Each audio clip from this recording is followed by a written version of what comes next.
बात नहीं, हम तो कोई न कुछ ना कहे, कोई कुछ ना कह रहा, कोई बात ना होगी, कुछ ना। 5 साल रहो जी, 5 साल मतलब बस हाथ में रखो, बहुत बढ़िया, कहीं ने कुछ ना कही। अगर हम इस तरीका की घटिया सोच करते तो हम 35 साल से इस गांव में हमें को सर्वोपरि मतलब जिम्मेदार बनाए रखा है, यूं ही नहीं बनाए रखा।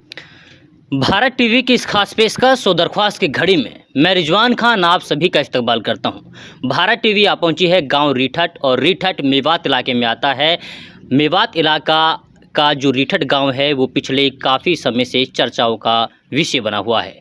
दरअसल चर्चाओं में रहने का मकसद सिर्फ एक ही है कि एक दलित परिवार है जो कहीं ना कहीं धर्म परिवर्तन को लेकर के मुकदमा दर्ज करा दिया गया। इस मुकदमे में 14 लोगों के नाम पर मुकदमा दर्ज हुआ है। दरअसल मेवात इलाका एक ऐसा इलाका है जो कि आपसी भाईचारे, गंगा जमुना तहजीब के लिए जाना जाता है, लेकिन कुछ समाज के असामाजिक तत्व ऐसे हैं जो कि इस हिंदू मुस्लिम के भाईचारे को तोड़ना चाहते हैं, तोड़ मरोड़ कर पेश करना चाहते हैं। ये कोई पहला वाक़या नहीं है, इससे पहले भी कई सारी वारदातें ऐसी हुई हैं जिससे लेकर के हिंदू मुस्लिम के बीच में तनाव पैदा हुआ। खैर सीधा मुद्दे पे चलते हैं, क्योंकि रीठट गांव का वो परिवार, जिस परिवार का वो बच्चा है जिसने धर्म परिवर्तन का एलिगेशन लोगों के ऊपर लगाया है, उसका परिवार आज मेरे साथ हैं। ये बुजुर्ग महिला जो कि उस शख्स की माता हैं, इसके अलावा मेरे बगल में बैठे हैं वो उनके भाई हैं, और इसके अलावा मेरे साथ में उनके अड़ोस पड़ोस के लोग और उनके परिवार के लोग मौजूद हैं। आखिरकार ये जानने की कोशिश करेंगे कि मामला क्या था, क्यों इस तरीके की चीज़ें सामने आ रही हैं, क्या वास्तव में इनके ऊपर कोई दबाव बनाया जा रहा है, इन्हें डराया जा रहा है, धमकाया जा रहा है, या फिर किसी तरीके से इन लोगों को कोई समस्या है। क्योंकि आज से पहले शायद ही इस तरीके की चीज़ें इन लोगों के साथ हुई हो, और बाकी जब हम लोग इनसे बातें करेंगे तो समझदार आप भी हैं, आप भी समझिएगा और मुद्दे को पूरी तरीके से खंगालने की कोशिश करिएगा। सबसे पहले हम भाई से बात करते हैं, क्योंकि वो भाई जब भी किसी भाई के ऊपर कोई आन बान या फिर परेशानी आती है तो वो अपने भाई के साथ सारी बातें साझा करता है। तो जाहिर सी बात है कि अच्छा, नाम क्या है भाई का? पप्पू ना? हाँ, पप्पू नाम का जो शख्स है जिन्होंने एलिगेशन लगाए, जिन्होंने बताया कि धर्म परिवर्तन के लिए उन्हें मजबूर किया जा रहा है, इनके साथ उन्होंने कोई बात साझा की है या नहीं की है? हाँ जी, आपका नाम क्या है? शेर सिंह जी। शेर सिंह जी, अच्छा ये बताइए कि आप लोग रीठट गांव में कब से रह रहे हैं? बहुत दिन हो गए जी, हमें तो यहाँ रहते रहते हमारे परदादा गुजर गए, दादा गुजर गए, पिताजी गुजर गए। अच्छा, कितने भाई हैं आप लोग? 3 तो चाचा के लड़के हैं, 2 हमें जी। मतलब 3 चाचा के लड़के, 2 भाई आप हैं, है हाँ ना? जी। वो आपसे छोटा है, बड़ा है? छोटा है मुझसे। छोटा भाई है। हाँ। तो छोटा भाई तो बड़े भाई को सारी बातें बताता है और साझा भी करता है। हाँ, हाँ। तो आपको कभी भी पप्पू ने ये बताया कि भैया मेरे साथ में ऐसी कोई दिक्कत हो रही है, नहीं, नहीं बताई। मेरे को प्रताड़ित किया जा रहा है? ऐसी बात ही नहीं हुई तो बताएगा तो जब कोई ऐसी कोई घटना ही ना घटी। ऐसी कोई घटना नहीं घटी है। तो उन्होंने मतलब क्यों इस तरीके की स्टेटमेंट दी हैं, क्यों बयान दे रहे हैं कि धर्म परिवर्तन करा जाए? उसके बाद उसकी तो उसे पता है क्यों कर रहा है, क्यों नहीं कर रहा वो। नहीं, हमें तो कोई परेशानी नहीं हुई, आज तक भी नहीं हुई। जादना से रह रहे हैं हम गांव में, हमें तो कोई ऐसी परेशानी नहीं हुई। धर्म परिवर्तन के बारे में किसी ने भी टॉर्चर नहीं किया हमको। अच्छा, ये बताइए कि इतने सारे मुस्लिम लोग निवास करते हैं रीठट गांव में, वो उन लोगों ने किस तरीके से आपको परेशान किया हो? आप लोगों की शादी त्योहार किसी तरीके से कोई खलल पैदा किए उन लोगों ने अभी तक? नहीं, हमारे तो शादियों में भी बाजा डीजे सब कुछ आता है, कोई परेशानी नहीं करते हैं जी। खूब बढ़िया तरह देखते हैं और बढ़िया तरह रखते हैं। मुस्लिम लोग सहयोग करते हैं कि नहीं करते हैं? बढ़िया इज्जत देते हैं, बढ़िया सहयोग करते हैं। हाँ। तो आप लोग उनके त्योहार में जाते होंगे, खाना वाना भी खाते होंगे, खुशियाँ बटाते होंगे, है ना? बराबर बटाते हैं। हाँ। तो आप लोगों को मतलब ये जो मामला है क्या लग रहा है? ये तो झूठा मामला है, कुछ नहीं है। झूठा मामला है। हाँ। अब आप लोगों का भाई है कहाँ वैसे? पता नहीं कहाँ है, कहाँ नहीं है। कितने दिनों से आपके पास में नहीं है वो तो 1 तारीख से नहीं है जी। हाँ, 1 तारीख से नहीं, जब से मामला हुआ तभी से नहीं है? हाँ। अच्छा, तो आप लोग कोई बात, कोई किसी तरह कोई संपर्क में है? नहीं, कोई जानकारी आप लोगों को नहीं है कहाँ है? पता ही नहीं कहाँ है। ससुराल गया हो, रिश्तेदारों के पास गया हो कहीं? ये हम नहीं कह सकते ससुराल में, ये किसी और जगह है, तो हमें कोई पता नहीं इस बारे में। अब आप लोग किस नज़रिए से देखते हैं इस सारे मामले को? कौन? जो ये इन लोगों ने स्टेटमेंट दी है, मुकदमा दर्ज करा दिया है? नहीं, हमें तो कोई बात तो रही होगी। कोई बात भी नहीं है जी, हमें कुछ भी नहीं है। कुछ पता नहीं है आप लोगों को? हाँ। चलिए, ये अम्मा हैं, अम्मा से हम लोग बात करते हैं। अम्मा ये बताइए, परेशान मत होइएगा, आराम से सारी चीज़ें, क्योंकि आपका लड़का है और कोई भी लड़का अगर परेशान होता है तो माँ के साथ में सारी बातें साझा कर लेता है। तो कुछ ऐसी बातें बताइए आपके लड़के ने आपको? हमको ना बताई कुछ भी, कुछ नहीं बताया? मेरी बात ना हुई फोन पे। कितनी उम्र हो गई होगी आपकी? यही हुई 60-70 साल की, और कितने हैं? 60-70 साल की उम्र हो गई होगी। तो 60-70 साल की उम्र में कभी आपने देखा कि मेवात इलाके में आप लोग रह रहे हैं, कोई परेशानी, कोई दिक्कत मुस्लिमों की ओर से? ना देखी मैंने, कोई दिक्कत नहीं है? ना देखी। अच्छा, तो अच्छा, आते हैं शादी ब्याह में वो लोग, मुस्लिम लोग? हाँ, सब आप भी जाते हैं? हाँ, खाना खाने को आएंगे और फिर सेफ्टी रखेंगे बारात की भी। अच्छा और कोई झगड़ा ना कर जाए, अच्छा। खूब अत्तर रखें। हाँ। तो ये मामला ऐसे क्यों उठा कि आपके लड़के ने स्टेटमेंट दिया है कि धर्म परिवर्तन? अब पता नहीं क्या हुआ उस लड़का के खोपड़े में, तो कैसे कहूँ बताओ। अच्छा, मैं तो कुछ ना कह सकूँ। देखिए, प्रशासन आपकी बातें सुन रहा है, सरकार भी आपकी बातें सुन रही है, हाँ। और जो समाज के जिम्मेदार लोग हैं वो सारी आपकी बातें सुन रहे हैं। हाँ। तो आप उनसे क्या कहेंगे कि आपके साथ में जो चीज़ें हो रही हैं उनके बारे में क्या कहेंगी? भाई झूठी होएगी, सटेटे में ना है, सच्ची तो ना है। सच्ची बात नहीं है ना? हाँ। अच्छा, मतलब उन्हें फंसाया जा रहा है, झूठी है ना? अब यार भी कैसे बताऊँ, वही किलो बालक रहे वो कैसे बताऊँ कि खोपड़े में कहाँ बैठो कहाँ ना बैठो। गलत बातें हैं सारी। हाँ। चलिए, अच्छा, आप कुछ कहना चाहेंगी चाची? हैं? क्या नाम है आपका? हैं? शांति। शांति। अच्छा, ये बताइए कि अच्छा, क्या लगता है पप्पू आपका? उसके मौसी। अच्छा, मौसी हैं आप। तो ये बताइए कि मतलब किस तरीके से कुछ उन्होंने बताया हो, किसी साथ में कोई बात साझा की होगी उन्होंने? ना हमारा उनको बोल चाल भी ना है, वह छोरा सो तो, और हमारा कोई वो ना हमारा। लड़का कैसा है वो? लड़ाई वड़ाई प्रवृत्ति का है या फिर शांत ना है? लड़ाई वड़ाई तो ना रहे, पर वैसे ही ना बोले चाले। अच्छा, हाँ। वैसी बात नहीं होती आप लोगों की? ना हुआ बात। चलिए, ये उस लड़के के परिवार के लोग थे, माँ थी, भाई थी, मौसी थे, और इसके अलावा पड़ोसी लोग यहाँ पर बैठे हुए हैं। हम लोगों ने इनसे सबसे बातें की, तफसील से समझने की कोशिश की कि आखिरकार माजरा क्या है।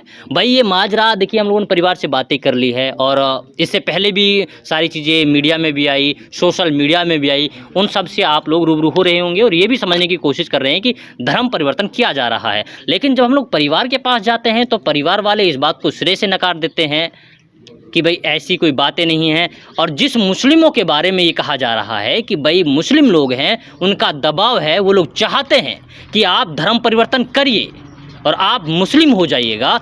अब उन्हीं मुस्लिमों के बारे में उसी परिवार के लोग ये कह रहे हैं कि ये सारे के सारे मुस्लिम लोग हमारा पूरी तरीके से सहयोग करते हैं, चाहे त्यौहार हो, चाहे शादी ब्याह हो, या फिर कोई भी खुशी का मौका क्यों ना हो, सारे लोग हम साथ में रहते हैं।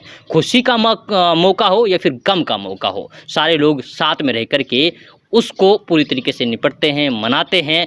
और कहीं ना कहीं अगर हम लोग स्टेटमेंट की बातें करें, देखिए, अच्छा, आप लोगों पर कोई दबाव तो नहीं है? मैं तो आपसे कुछ ऐसी नहीं, कोई दबाव नहीं है। कोई दबाव नहीं ना? आप अपनी मर्जी से बताएं ना सारी अभी बातें। तो ना है दबाव कुछ भी। देखिए, अगर आपको ये लग रहा होगा शायद कि हम लोग इन्हें दबा करके या फिर मुस्लिम लोग इन्हें दबा करके ऐसी सारी बातें कहवा रहे हैं, अगर आपको ऐसा लग रहा है तो ये सिर्फ और सिर्फ आपकी गलतफहमी है। मैं कहूँगा, क्योंकि जो मेवात के भाईचारा है, मेवात का जिस तरीके से हिंदू मुस्लिम के बीच में प्यार है, उसे बना रहने दीजिएगा। इन सारी चीज़ों को हवा ना दे करके ऐसी चीज़ें परवान मत चढ़ाइएगा, क्योंकि गलत चीज़ें हैं और गलत चीज़ें ज़्यादा दिन तक टिकती नहीं हैं। अगर आप ऐसा कर रहे हैं तो आप अपना वजूद खो रहे हैं। अभी मैंने चाचा से बातें की, हम लोग कर ही रहे थे बातें, उन्होंने कहा कि जिस तरीके की चीज़ें सामने निकल आ रही हैं, ये हमारे लिए मुसीबतें खड़ी कर रही हैं। यानी कि जो हमारे आने वाली पीढ़ी है, आने वाली जनरेशन है, उनकी ये यारी, रिश्तेदारी, शादी ब्याह कुछ नहीं होने वाला है, क्योंकि एक प्रकार का दाग लग जाता है, और दाग लगने के बाद में आपको पता है कि सिचुएशन कैसी हो जाती हैं और लोगों को अपने नाते रिश्ते निभाने के लिए लाले पड़ जाते हैं। खैर, मैं तो आप सबसे यही कहूँगा कि इन सारी बातों को नज़रअंदाज करिएगा, और जो लोग असामाजिक तत्व हैं, जो कि समाज को तोड़ने का काम कर रहे हैं और हिंदू मुस्लिम के बीच में नफरत फैलाने का काम कर रहे हैं, वो बाज आ जाइएगा, क्योंकि अभी ये लोग जाग रहे हैं और जब पूरी तरीके से जाग जाएंगे तो फिर आप लोगों का कोई खराबड़ा नहीं होगा। ऐसे में सिर्फ और सिर्फ कोशिश यही करिएगा कि जिस तरीके से हिंदू मुस्लिम का भाईचारा बना हुआ है इसे बना रहने दीजिएगा। नाम है जी आपका? कलूराम। कलूराम जी, आप जो है इस पप्पू के घर के नज़दीक ही रहते हैं? नहीं। दूर रह रहे हैं? कितनी दूर? ये गांव में रहते हैं, मैं यहाँ अड्डे पे रहता हूँ। अच्छा, इनसे आपका तालमेल है वैसा कोई जान पहचान, मतलब उस तरीके से? जान पहचान तो एक बताओ जी, जो गांव में जान पहचान की ना, जो गांव में रहते हैं हाँ, भाईचारा, सब तरह भाईचारा है। ठीक। तो ये जो मामला आपके गांव से आ रहा है, आप गांव के नाते क्या कहेंगे? गांव के होने के नाते भाई इसमें क्या सच्चाई है, किस तरह का मामला है? देखो जी, सच्चाई कितनी है जी, हमारे बुजुर्ग गांव के गैले आके बसे हैं। जब गांव आके बसा, भागा भागी होगी जब हमारे बुजुर्ग नहीं जानती है। भागा भागी हुई ही जब वो हमें 47 जब हमारे बुजुर्ग यहाँ से नहीं टहले, वहाँ से आगे तो कोई नहीं है। हम हिंदू मुसलमान कटाकटी पूजने का झगड़ा हुआ जब हमारे बुजुर्ग यहीं, हम यहीं, हमारे संग कोई परेशानी नहीं, ना कोई तंगी। तो ये जो मामला अब सामने आया है तो ये धर्म परिवर्तन का नहीं है इसका मतलब? हमारे संग कोई सख्ती नहीं कर रहा, कोई धर्म कोई ना करे तो मुसलमान हो। आपस का इनका रट्टा हमारे लेकर कुछ करो, आपस में गोली चलाओ, कुछ करो, हमने क्या लेना इनसे? हमने क्या लेना? रामचंद्र, कितने दिन से आप इस गांव में रह रहे हैं? हमारा तो 10-20 पीढ़ी होगी जी। अच्छा जी। हाँ जी, गाँव के साथ क्या है? यहाँ पे सिर्फ इस गांव में हिंदू रहते हैं, मुस्लिम रहते हैं, इकट्ठा रहते हैं, कैसे रहते हैं? खूब बढ़िया रहे जी, इकट्ठे रहे जी सब। जे हमारे साथ जास्ती होती ना तो हम इन मकान ना बनाते, घोंसला क्यों बनाते? घोंसला ना बनाता। ठीक ठीक। हाँ, तो कभी आपके साथ कभी भी कुछ हुआ है? कुछ ना हुई जी। अच्छा, हाँ जी। आपका क्या नाम है जी? लल्लू राम। उम्र कितनी होगी आपकी? कम से कम 80-85 साल की होगी। अच्छा, आपके कितने लड़के हैं? लड़के हैं जी 4। वो भी यहीं रहते हैं? हाँ जी। उनके साथ या आपके साथ किसी के साथ भी कोई, किसी भी धर्म के लोगों ने कोई ज्यादती की हो? नहीं जी, कोई नहीं करा दी। तो आपको मेवात अच्छा लगता है या कुछ लोग कहते हैं कि नहीं, मेवात में तो जुल्म होता है बहुत ज़्यादा? नहीं जी, हमारे साथ कोई ना, हमने तो बहुत प्रेम से रह रहे हैं जी यहाँ। अभी आपके गांव से एक ऐसी खबर आ रही है सामने कि भाई वहाँ पे एक लड़के के साथ जुल्म किया गया है और उसको धर्म परिवर्तन के लिए उसको बोला गया है। गलत है जी, गलत, झूठ बोलता है जी, गलत हिसाब है। क्योंकि अगर किसी एक के साथ और किसी और के साथ भी इस तरह का नहीं जी, होते तो हमको भी यह चीज़ को वो है। नहीं, कोई नहीं जी, बहुत प्रेम से रह रहे हैं जी हम तो। और हमारे ऊपर कोई ऐसा दबाव भी नहीं है किसी का, ऐसा कुछ ना है जी। बहुत प्यार से रह रहे हैं, बहुत प्यार से रख रहे हैं, ऐसे समझ जैसे बच्चा है गोदी में खिला रहे हों, ऐसे रख रहे हैं जी हमने। और काफ़ी पीढ़ी गुजर गई, सन 47 में भी हमारे साथ ऐसा कुछ ना हो, ऐसे रखें बहुत प्यार से। हमारी तो उम्र बहुत छोटी है, लेकिन हमारे बुजुर्ग हैं और भी बैठे हैं, ऐसी कोई बात ना है। बेटा बड़े प्रेम से रह रहे हैं। और हमारी लड़की इनके या कोई भी शादी होती है तो बराबर से कन्यादान देते हैं और आगे से आगे रहें जी। हमने तो अलग बिठा दें, आप ही आगे से आगे रहें जी। हर चीज़ में पूछते हैं जी, हर चीज़ में। पहले हमने बुला लेंगे जी, जब कहेगा का आगे बात चलेगी बेटा। कोई नहीं बेटा, दुखी होते तो हम ही नहीं पड़े रहते का। तो ये जो अब मामला हुआ है, इसको फिर क्या है? फिर ये कुछ तो होगी। ये झूठा मामला है, झूठा मामला है बेटा, ये झूठा मामला है। अब इससे दुख नहीं होता आप लोगों को, आपके समाजी ताने बाने को कोई बिगाड़ रहा है? नहीं, कोई ना बिगाड़ रहा जी। हमारे गलत है जी, बहुत गलत है जी। इसे तो हमारा दुख है जी। अब बात को हमारे जो नाजायज चल रहा है ना, ये वो गलत हो रहा है। जो कुछ है रिश्ते नाते ही ख़त्म हो रहे हैं हमारे, ये रिश्ते नाते ही ख़त्म हो रहे हैं। आज हमारी लड़की इनके कोई ना रिश्ता लेंगे और ना लड़का इनके करण को आएंगे कोई। हाँ, बाहर के लोग। सर, मैं गांव का, मेरा फादर भी 2 प्लांट सरपंच रहा है, गुड़गांव ज़िले का पार्षद रहा है। मेरा छोटा भाई भी गांव का अब से पहले सरपंच रहा है। इससे पहली योजना में सरपंच हूँ। अब मैं वार्ड नंबर 11 से 9 का ज़िला पार्षद हूँ। अगर हम इस तरीक़ा की घटिया सोच करते तो हम 35 साल से इस गांव में हमको सर्वोपरि मतलब जिम्मेदार बनाए रखा है, यूं ही नहीं बनाए रखा। हमें 36 बिरादरी का समर्थन प्राप्त है और सभी लोग चाहते हैं। मेरा जो गांव में अब से 6 महीने पहले 2019-12 महीने में एक 2 बजे दिन के स्कूल की छत पे एक मर्डर हुआ था। अब ईद के दिन फायरिंग हुई है, 9-10 आदमी इंजर्ड कर दिए दिन में। ये सब उस साजिश के तहत ऊपर से पंचायत चुनाव आए हुए हैं, ये एक साजिश का हिस्सा है। बेबुनियाद बातें हैं जो आरोप लगा रहा है, जो आरोप पप्पू हम पे लगा रहा है। पप्पू मेरे मकान से 1 किलोमीटर दूर रहता है, गांव का बासिंदा है, पर वो दिलबाग का ट्रक ड्राइवर है। दिलबाग के कहने पे दिलबाग 307 में मुलजिम है, 302 के जो मुलजिम हैं उनकी खुल के उनका सहयोग कर रहा है, गांव में रंजिश बढ़ा रहा है, हर तरीक़ा के सरगनाओं का साथ दे रहा है। ये एक राजनीतिक साजिश के तहत ये षड्यंत्र रचा जा रहा है। इसमें बेबुनियाद बातें हैं। आप गांव में चारों तरफ किसी भी भाई बिरादरी में किसी भी हिंदू समाज के किसी भी धर्म के आदमी से आप बात कर सकते हो, इसमें रत्ती बराबर भी सच्चाई नहीं है। तो फिर इस तरह से क्यों आप ही के ऊपर लगाया है? तो क्या जो बकरीद के दिन जो झगड़ा हुआ था उससे इसका ताल्लुक आप बता रहे हैं? ये सर बकरीद के दिन जो झगड़ा हुआ था वो दूसरी दादा दीनदार पट्टी में झगड़ा हुआ है। दिलबाग वगैरह, दिलबाग और उसके साथियों ने खुली फायरिंग करी थी और उसमें ये किरोस के लिए गए थे तो SHO ने किरोस के लिए मना कर दिया इनको। जब किरोस के लिए केस के लिए मना कर दिया तो इन्होंने अपने ड्राइवर को पठाया है और उस पर धर्म परिवर्तन की एलिगेशन लगाए हैं। उसमें मैं प्रेजेंट जिला पार्षद हूँ, एक सरपंच कमाल साहब हैं और मेरे साथ 2 आदमी जो जोड़े हैं इसमें, वो 2 आदमी उस परिवार से हैं जो 3 से 7 में जिनके गोली में जो इंजर्ड हैं उनके जिम्मेदार जोड़ दिए, 4 तो हम इसमें जोड़ दिए। इसी FIR में नीचे, इस FIR में जो नीचे जो नामजद जिनका नाम लिखा गया है वो उस परिवार से संबंधित है जिनके 307 की फायरिंग में जो इंजर्ड है, उनका बड़ा भाई है, को उनका पिताजी है। और एक मज़ेदार बात मैं आपको ये बताना चाहता हूँ, जो इस FIR में जिनका मेडिकल कटा हुआ है, जो इसमें जो दिखा रहे हैं कि हमारे चोटें लगी हैं, उसमें माहून सनोब मोहर खां जो 307 का मुलजिम है जिसने फायरिंग करी है, और एक रुकमुद्दीन सनोब शेरू उसका बड़ा भाई इसमें भाई ने नामजद है। ये सब रंजिश है, ये बहुत घटिया किस्म पे उतर चुके हैं। जो मेवात की गंगा जमुना तहजीब है इसको तार तार करने के लिए, हिंदू समाज को बदनाम करने के लिए ये एक बहुत बड़ी साजिश है और इस साजिश का हम डट के मुकाबला करेंगे और सच्चाई आपके सामने आएगी।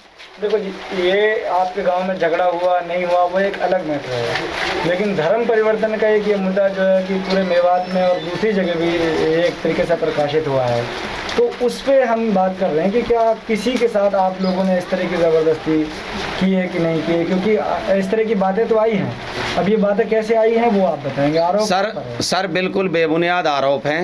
वो डंपर ड्राइवर है, उसने उसको बिल्कुल पटाखे नहीं, उसको लालच दे के ये काम कराया किरोस की वजह से। इसमें कोई धर्म परिवर्तन, उसका पिताजी तो गुजर गया, उसकी माताजी बयान देने के हम SP साहब से मिले हैं, हमारे साथ जितने हिंदू समाज के सारे बिरादरी के आदमी सब हम गए हैं, 150-200 आदमी गए यहाँ। उसका भाई है, उसकी चाची है, उसकी भाभी है, ये तकरीबन सारा जितने गांव के जिम्मेदार आदमी हिंदू समाज से, आप किसी से भी इस बारे में इन्वेस्टिगेशन कर सकते हैं अपने। और बल्कि हमारे जो थाना प्रभारी हैं उसने इस बात की जांच भी करी है और उसने अपने जब शुरुआत में वो बात रखी भी है कि ऐसा कोई बात नहीं है। तो मैं आपसे निवेदन करना चाहता हूं कि ये सिर्फ एक बदनाम करने, हमारी छवि को खराब करने, पंचायत चुनाव नज़दीक आए हुआ है, ये मेव समाज के राजनीति में किसी भी हद तक जा सकते हैं। ये सब एक षड्यंत्र है, इसमें सच्चाई रत्ती बराबर भी नहीं है, एक बिल्कुल एक साजिश है और इसका पर्दाफाश हो चुका है। तकरीबन सभी हिंदू समाज के गांव से बाहर भी इसको विरोध कर रहे हैं कि ये गलत है। इस तरीक़ा के जिम्मेदार आदमियों को जिनकी छवि खराब करने के लिए एक चुनावी एक साजिश है ये। जिला पार्षद जी, ये बताइए कि आपकी पप्पू से कभी मुलाकात हुई? सर मेरी कभी मुलाकात पप्पू से नहीं हुई, मैं उसके आज तक घर नहीं गया। मैं सिर्फ उसका भाई गुजरा था, एक बार उसके घर गया हूँ, नाम शकल से जानता हूँ, ये मेरे गांव का है। मैं देवड़ा साइड के छोर पे रहता हूँ, बड़ा गांव है वो, गांव में जिधर से बढ़ते हैं अप्रोच रोड है उधर रहता है। मैं उसको सिर्फ शकल से जानता हूँ, मैं आज तक उसकी कोई कॉल डिटेल, उसके पास कोई रिकॉर्डिंग, उसके पास कोई फोटो, मैं उसके दरवाजे पे गया हूँ, मैंने किसी दिन उसके कोई रत्ती बराबर भी इसमें सच्चाई नहीं है, सब एक षड्यंत्र है ये, और बहुत बड़ा षड्यंत्र के तहत हमें फंसाया जा रहा है इसमें। मेवात के गांव रीठट में धर्म परिवर्तन के मामले को लेकर के जिस तरीके से चर्चाएं पूरे मेवात इलाके में हो रही हैं, उसकी तफ्तीश करने के लिए जब हम लोग गांव रीठट पहुंचे तो वहां के मौजूद लोग, हिंदू समाज के लोग और इसके अलावा उस जिला पार्षद से हमने बातें की जिसके ऊपर ये एलिगेशन लगाए गए थे कि वो एक ऐसा शख्स है जो कि पप्पू नाम के हिंदू समाज के एक शख्स को धर्म परिवर्तन के लिए उकसा रहे हैं। जिला पार्षद जी ने क्या कहा है वो भी हमने आपको सुना दिया है। इसके अलावा आपको ये जानना भी जरूरी है कि जिला पार्षद ने तो अपनी सफाई दे दी है, लेकिन उसके परिवार के अलावा जो शख्स पप्पू है जिन्होंने धर्म परिवर्तन का एलिगेशन जिला पार्षद के साथ साथ 13-14 लोगों के ऊपर और लगाया है, उसके बारे में गांव के हिंदू समाज का तबका क्या कहता है वो हम आपको सुनाते हैं। दरअसल मेरे पीछे आप देख रहे होंगे ये वो परिवार है, परिवार ही नहीं कहूँगा, ये पूरा हिंदू समाज के सारे लोग हैं जो अड़ोसी पड़ोसी हैं। जब इन्हें पता लगा कि मीडिया वाले यहाँ पर आ रहे हैं तो ये लोग आए और इन्होंने अपनी सारी बातें हमारे साथ साझा करने की कोशिश की।